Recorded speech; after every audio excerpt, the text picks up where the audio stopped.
Good afternoon. I'm here with Sebastiano DORIA, Chairman International of Private Equity and M&A at MARSH. Great to have you here today, Sebastiano. Firstly, could you please introduce yourself and a little bit about the firm? It's a great pleasure to be here. MARSH McLennan is a global professional services firm active as an advisor to the private capital world in the fields of risk, people, and strategy. Great, thank you.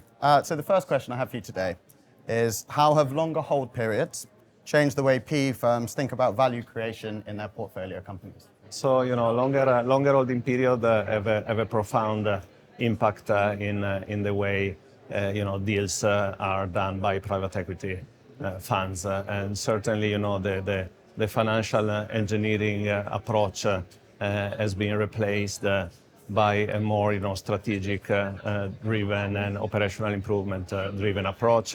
This is also combined with, the high interest rate environment, which means again that value needs to be found in the improvement of the assets that are purchased. As I said, we deal with risk and strategy. So we have certainly in mind the levers that can sustain this type of investment approach, and in particular, the longer holding period by definition expose the assets to a volatile environment, which is the one in which we live in. So we think that it's very important to plan for risk management as part of the approach to this type of. Well, that leads nicely into my second question, which was how important is resilience planning and stress testing in portfolio companies' business plans? No, thank you for the question. It's a natural second question to the first one, and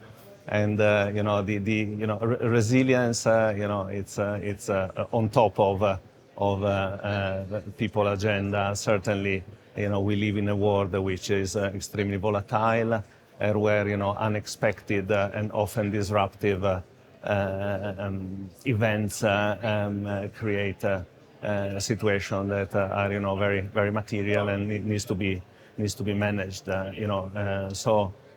Planning for unexpected risk and stress test the portfolio of a private equity group is something that allows hopefully the portfolio company to withstand or at least mitigate the consequences of unexpected events and hopefully also lead to a situation where there isn't a time during the holding period of a portfolio company where you have a situation which makes your company not ready for an exit. I mean, then you always have to navigate the cycles, but hopefully you navigate the cycles in the best possible way, and by doing that you also demonstrate to your LPs that you are on top of the game when it comes to creating value in your portfolio.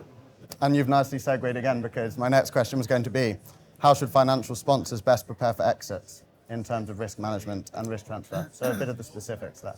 It is somehow surprising, I would say, how much room for improvement there still is when it comes to risk management, for example, and what I regard as the most sophisticated industry in this world. I refer to private equity is sometimes surprisingly not so sophisticated when it comes to approach to risk management and insurance across the portfolio. It's not uncommon, for example, in buy and build strategy to see that the approach to risk has not been brought forward to reflect what the result of the buy and build is. So we often find ourselves advising on sell side or buy side, and we see that these amazing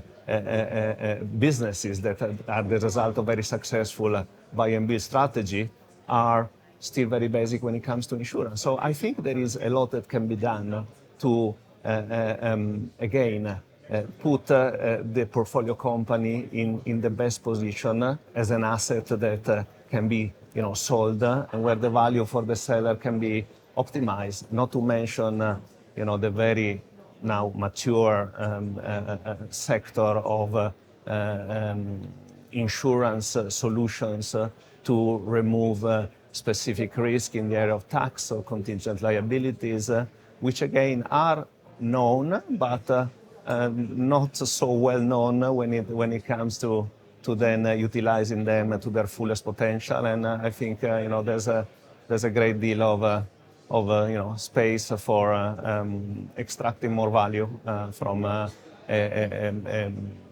focused approach on these themes.